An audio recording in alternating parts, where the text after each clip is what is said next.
Mga kabayan, at sa pangalawang beses ulit ay ating kakapanayan si Nueva Vizcaya at bakit hinila ang kanyang mga sasakyan. Pero hindi pa po na inahila ang kanyang mga sasakyan. Napakarami pa rin.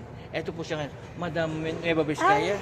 Ay, Akala ko po ba na... nagbalik po kayo. Salamat po. Akala ko nahila na ng BOC ang mga sasakyan nyo. Ay, hindi. Pautot lang yun. Oh. Binalik ulit, oh. Tignan mo, nakikita mo ba yan? Ang dami. Ang dami.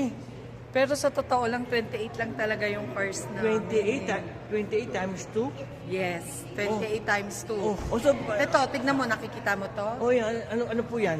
For territory. For territory? Oo, Oh. kita mo. Oh, ito po, ito. Ang laki nito, diba? Oh. Mamahalin to. Oh, Hindi pa yan hinihila. Hello, BOC. Kamusta kayo dyan? naku, kaya nga ingatan po natin at huwag tangkilikin ng mga ating mga kababayan at huwag kayong maniniwala sa mga buzzer. Ay, oo. Pwede ba? Tantanan nyo na kami, pinaghirapan naming nakawin yun eh.